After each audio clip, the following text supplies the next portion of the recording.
What is going on, YouTube universe? This is ArghGodzirra. Thank you for taking the time out of your day to join me for another AFL tips, predictions and discussion video. We're going to look ahead to round 16. We're going to reflect on round 15. But before we get started, as always, there's only a handful of rounds left for the 2022 season. It's gone by really quick. But if you want to get involved in the competition at all, link is in the description. It'll take you to the website. All you have to do is sign up. It doesn't cost you a cent to play. And hopefully you can round out the season with everybody who has jumped on board the competition so far. This is something I do every year, and I'm hoping to even get bigger and better things involved and going moving forward. So the perfect time to jump on board is now. But that's enough of that. Let's have a look at my tips for round 15 and reflect on the round that was before we look ahead at the round that will be. I tipped 5 out of 9. It was a pretty average round for myself. We kicked things off by tipping Brisbane by 17 points. And as you can see, 60 plus points the way of Melbourne's way. I honestly thought Brisbane's midfield were going to put up more of a challenge, and at the start of the game it looked that way. It really did. Brisbane came out of the gates, they hit a couple of goals in front, they were looking up and about, and then they just switched off and effectively became witches' hats for the rest of the game, and Melbourne were just able to get things back on their terms, and not by winning the hard ball. I mean, they were doing it really comfortably, and this is on the back with no Max Gawn, and rumour now is Max Gawn could be fit enough to come back this week, if not the week after. So, huge news coming out of Melbourne if that's the case, because he was expected to miss almost a month and a half of football. In hindsight, he might only be missing a couple more weeks.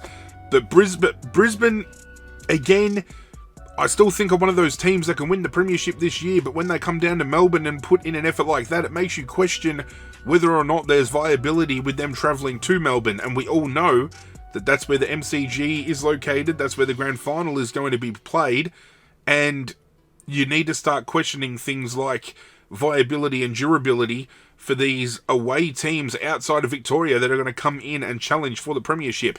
So Melbourne kicking things off in a big way for round 15, but not well enough for my tips. We move then on to Friday night, which had not one but two games. We had the Bulldogs absolutely thump Hawthorn, which we knew was going to be the case anyway. It is actually the first time, I believe, the Bulldogs have gone back-to-back 125 points. They did so against GWS last week, or the week prior, last weekend. They've done it against Hawthorn, and they've managed to push themselves into the top 8 by percentage. As I said last week, if the Bulldogs wanted to stay in the hunt for a finals berth in 2022, they needed to beat Hawthorn, and they did that quite well. Then, we had a game later Friday night that I should have changed my tip for, because I convinced myself last week that West Coast had every chance to beat Essendon, and they did so. And this game, remarkably, was greater to watch than the Bulldogs versus Hawthorn and Melbourne versus Brisbane, which was the case for many other games later on in this round. I did say this is probably the best round of football that we've had all year. Take out the first two games. I think the first two games were too big of a blowout to enjoy. And even as a Richmond fan, like the 2019 Grand Final, we blew GWS out of the water. I loved the win, but it got a little bit boring to watch. I rather much like contests that both teams are in it and it's a hard-fought win. We'll get to some of those games shortly. But West Coast managing to move off the bottom of the ladder and send North Melbourne down to last position. West Coast have a couple more games this year that they could potentially pick up a win, especially with some players in the mix to return in the next couple of weeks, which we'll get into when we tip round 16. Saturday started off with Fremantle taking on Carlton. We tipped Fremantle.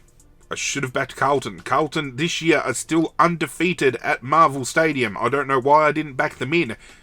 Fremantle, again, just like Brisbane, one of those teams that I feel can genuinely win the premiership this year. But again, travelling down to Melbourne seems to be a bit of a task for them. So where are they currently sitting? I don't understand. These are games Fremantle should win based off how they've been playing this year. And again, they dropped the ball. Carlton, again, sitting in a top 4 position. Big movers this year. At the MCG, later that afternoon, Richmond went down by 3 points in what people are touting as game of the year so far. Richmond were a player down early. Tom Stewart knocking out Dion Prestia. Stewart's now been suspended for 4 games. So he's going to miss some big clashes for Geelong. Richmond were 35 points down, should have lost by over 50 points in my opinion with the way Geelong were running. Richmond managed to mount a similar comeback to what we saw in the 2020 Grand Final against Geelong. We hit the front by 17 points, then Geelong ramped it back up again. With a minute and a half left on the clock, Jack Henry takes a mark for Geelong, kicks the goal, and that's the game. As a Richmond supporter, I'm disappointed we couldn't pick up the 4 points because it has pushed us out of the top 8, but it gives me a lot of hope. We played Geelong, who are missing Patrick Dangerfield. We had no Trent Cotchin, no Kane Lambert, no Noah Bolter. Dion Prestia, one of our best clearance players, was taken out in the opening minutes of the game, and we still managed to come back from 35 points to put on a contest that people are saying is game of the year. That makes me so proud as a Richmond fan, because I know the best is ahead of us. I still feel we will finish in the top 8. I still think a top 5 finish is viable, and I still firmly believe Richmond can do some damage if we get the ball rolling come the back end of the year. This game might be a blip on the radar when it comes to points, but it definitely shows where both teams are at, and I think both teams clashing during September would be great for football. The SCG saw Sydney not only take on St Kilda, but smash St Kilda, and it's kind of funny because I watched the Port Adelaide versus Sydney game here 2 weeks ago, with my dad, and he turned to me after Port Adelaide smacked Sydney and turned around and said, whoever Sydney play next week, I can guarantee you they are going to belt them. My dad is a St Kilda fan. He didn't realise it was Sydney versus St Kilda, but he was right. Sydney came out and just smacked them around the contest. And it's the lowest score Brett Ratton has ever set as a coach. And we're talking about even back when he was at Carlton. I believe they were also saying it's the lowest score registered by an opponent at the SCG. I don't know if that's true, but I said last week, St Kilda are now starting to come into games where if they drop them, it's going to see them drop out of the top 8. And this could seriously be the beginning of a downhill trajectory for the Saints after such a hot start. Blundstone Arena, North Melbourne defeated by Adelaide. We tipped Adelaide. I thought it was going to be closer than what it was. And for the most part, it was a close game. And then, just like last week in the Adelaide game, blink, and just goals came out of nowhere. And even though the scoreboard doesn't reflect it, it's a game I watched last week again with my dad. We like to sit back and watch the footy together, something we do. We believe that North Melbourne's effort against Adelaide was far superior to St Kilda's effort against St Kilda. And even though North Melbourne went down, to still see effort coming out of their kids and players like Paul Curtis that are standing up and being one of the, shining lights for the club, seeing the youth come through, putting in an effort in a losing side, it should still give supporters hope moving forward, even though it's not reflecting on the scoreboard. MCG, Collingwood taking on GWS. By this point of the round, I'm not going to lie, I was rooting for GWS to get up and win because obviously Collingwood winning I knew would knock Richmond out of the top 8. So I was praying GWS could do me a solid. This was another game where Collingwood took in a hefty lead and then all of a sudden GWS came back and made it an interesting contest. There was a contentious decision in this game.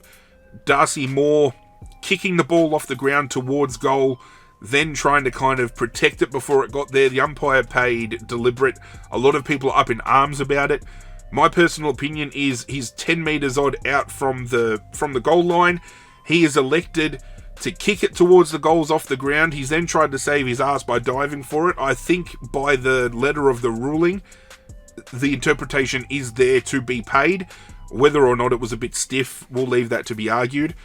But it was another great contest to watch, and Collingwood again staying in the mix for a finals berth in 2022.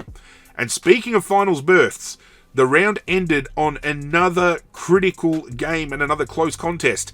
Port Adelaide only edging out the Gold Coast by 2 points in a high-scoring contest. And this is a game that should have been done and dusted. At three-quarter time, again with my dad, he turned around and looked at me and said, surely Port Adelaide win it from here. And I turned around and looked at him and said, Gold Coast all game had a kind of momentum boost where they'd kick 2 or 3 goals and really turn the game on its head. And I turned around and said to him, if Gold Coast come out and kick the first 2 goals of the last quarter, it'll be game on. And fuck me if that's not what the Gold Coast did. And they turned it up, and there could have been, and I feel there should have been, a free kick paid to the Gold Coast within the final seconds of the game for a deliberate out of bounds. There was 2 players in the vicinity, but he opted to handball it straight for the goal line, and we have seen worse paid this year. So, could have the Gold Coast won? Should have the Gold Coast won? Questions to be asked, but this win for Port Adelaide keeps them in the hunt. I think they are still a game or 2 behind, but had they lost this, you could have almost written them off for the year. I've got 5 out of 9. We had someone tip 9 out of 9, ladies and gentlemen. Hi to you too, Craig K. 9 out of 9 correct tips. Congratulations to you, sir, for getting a clean round. And in doing so, we have had the competition turn on its head this week. We now have a 4-way tie for the win.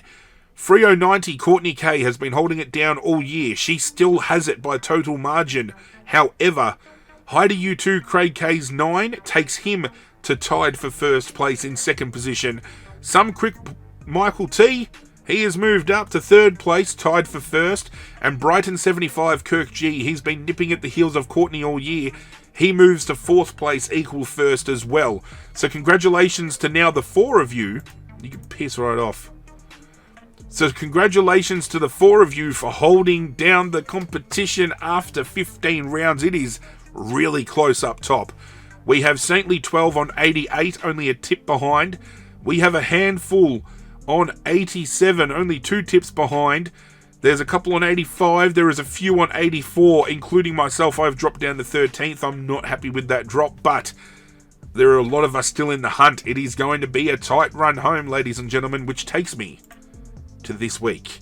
We are kicking things off later tonight at the point of this recording, 16 hours away from Brisbane taking on the Bulldogs at the Gabba. Big call this week. Tim English is still apparently showing concussion or post-concussion symptoms, so this is the second week in a row where Tim English is not going to ruck for the Bulldogs, and I think that is going to be crucial in this game. There is only one set of team announcements that have been made so far, being Thursday Night Football is back, which is why these videos have been coming out later in the week. I'm going to try and get these starting to come back out either Monday or Tuesday so we can get a bit of time to discuss prior to games, so I do apologise for that. But as you can see on screen, Dane Zorko and Zach Bailey both in for Brisbane, huge ins. Devon Robertson, Mitch Robinson and Thomas Berry all omitted. Mitch Robinson probably the biggest out of the 3, but I feel with Dane Zorko and Zach Bailey coming in, it well and truly covers the outs. In for the Bulldogs is Dominic Bedendo, who is debuting for the club, as well as Lockie Hunter coming back from personal leave, with Caleb Daniel injured, Ed Richards injured, and Lachlan McNeil out as the medical sub. Caleb Daniel is a huge out for them out of their back half, and Ed Richards is a very good, versatile utility player around the ground.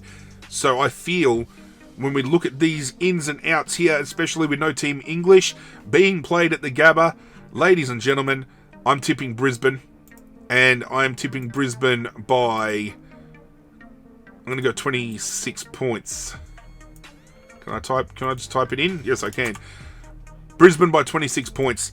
Bulldogs midfield arguably can get the job done and get a big jump on Brisbane. I feel Brisbane's forward line is better than the Bulldogs forward line. I just feel as a complete structural team, the outs for the Bulldogs are going to leave too big of a glaring hole to cover. Brisbane, after being embarrassed by Melbourne at the MCG, is going to bounce back in a big way at home. And I feel, unfortunately, it's going to be at the expense of the Bulldogs. Friday night, Marvel Stadium, Carlton taking on St Kilda. As I said, this is where the downhill trajectory for the St Kilda Football Club starts, because I am back in Carlton. Carlton looking to finish in the top 4, and I think they very well might. St Kilda could prove an upset here. If they want to keep their season alive, this game is a game that they have to win, but I don't see how they're going to get an answer for it. However, with Jack Steele back in the mix for St Kilda, they now have somebody who is an efficient tagger who can potentially take a Patrick Cripps or a Sam Walsh out of the equation. So if they can get on top of one of those midfielders, St Kilda could get a jump on the Carlton Blues here. And I feel deep down, St Kilda have it in to win this game, but you've got to go sometimes with your head over your heart. And my head tells me Carlton win this by 5 goals. MCG, Essendon taking on Sydney. I'm taking Sydney to come down to the MCG and do a number on Essendon. Essendon will want to bounce back after what they did to West Coast. However, I feel Sydney had too big of a win at home against St Kilda to not have that momentum follow up against Essendon, who still are statistically the easiest team to score against in 2022. And Sydney now are going to get that momentum rolling. They'll be looking to lock in a top 8 finish, and I think they got their groove back. Sometimes teams get knocked off the rails a little bit, and it takes a big win for them to get back on track, and I think that big win came last week for Sydney. So I think this is where they start really cruising. They get their momentum back on track, and they pick up another healthy win. Adelaide Oval, Adelaide taking on Melbourne. I'm backing Melbourne to head down to Adelaide and get it done quite comfortably. Adelaide at this point in time, all they're really playing for is to upset teams to throw them off track and maybe sort out how the final top 8 might finish. There's a couple of teams in this position as well. We've seen before Adelaide have the team to defeat Melbourne. We saw it last year. Melbourne probably should have gotten that free kick for deliberate out of bounds to win the game, but Adelaide hold on in a tight contest. Adelaide have the ability to do that. We've seen it. Can they do it? Will they do it? I think this Melbourne is a different Melbourne to what played them last time, so I think Melbourne win this game quite comfortably. If they don't win by 6 goals, there is something wrong. But I think Melbourne, in their current situation, they come out against Brisbane last week, a premiership contender, and flog them. So by taking on a team who is sitting down the bottom, kind of middle tier, they should wallop them. But I say should because we've seen weirder shit go down this year. GMHBA Stadium, Geelong taking on North Melbourne. This is going to be a percentage booster for Geelong. I've done a ladder predictor to finish the year off, and I actually have Geelong finishing as minor premiers, as much as it pains me to say it. But Geelong last week, in a tight contest, really good against Richmond, and I feel when you take that style of play and you apply it to a bottom of the ladder team who is struggling, you look at a 10 plus goal win, and doesn't get any easier for North Melbourne because I'm pretty sure Richmond play them next week, so they've got a couple of tough weeks coming up, the Kangaroos. The Kangaroo-roos. Metricon Stadium, Gold Coast taking on Collingwood in what will be a tight contest, and I'm going to back in the Gold Coast. Collingwood here is the favoured decision by people who have been tipping, as you can see the percentages on the screen. But I feel what the Gold Coast showed last week against Port Adelaide shows that they can run with the best when, the ball is to be won. And I feel where Gold Coast can get the jump here on Collingwood is in their midfield, especially with Jared Witts coming up against somebody like a Darcy Cameron, who is still kind of finding his feet as a ruckman.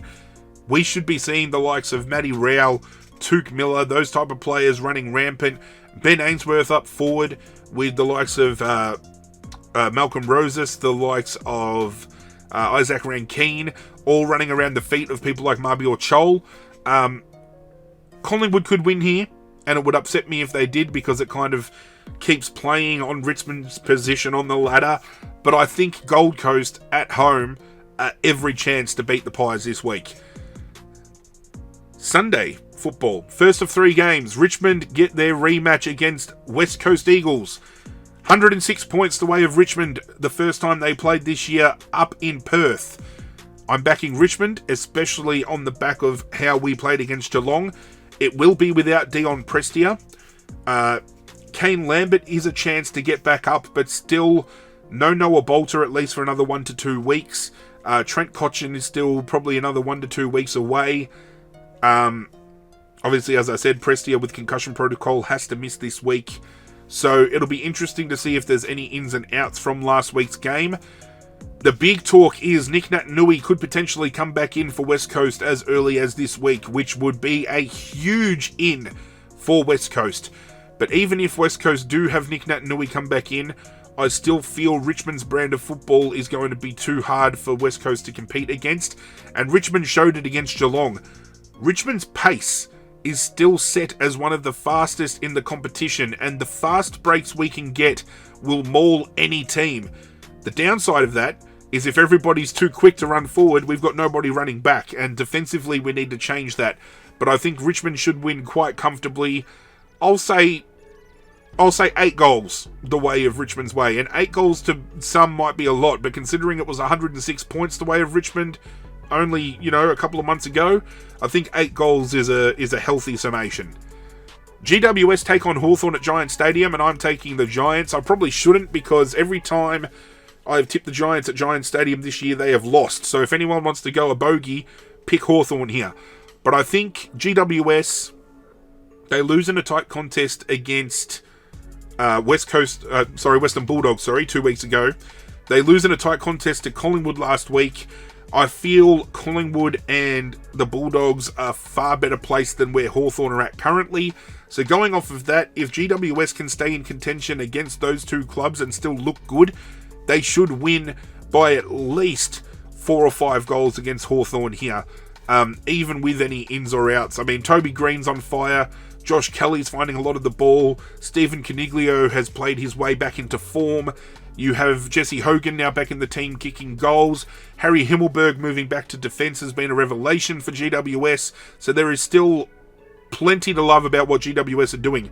They'll fall short of finals this year, but moving forward, there should be a lot of faith put into this team, and I hope Mark McVeigh actually gets the chance to coach them full-time, because what we've seen from Mark McVeigh hasn't reflected in getting points or wins on the board, but just structurally, a lot of players have now found their groove again, and they've found their best football, and if a coach can bring that out of someone in a short couple of weeks, why not give them the reins? Let me know in the comments down below if you agree.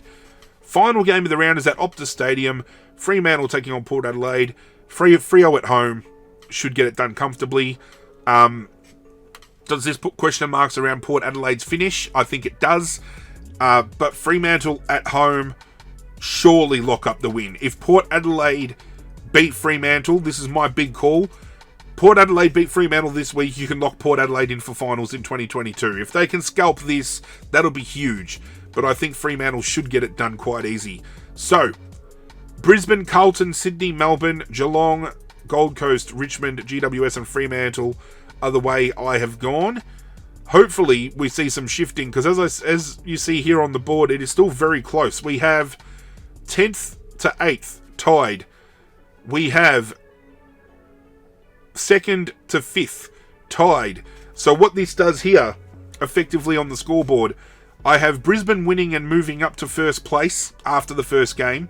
Carlton then winning to tie for first place.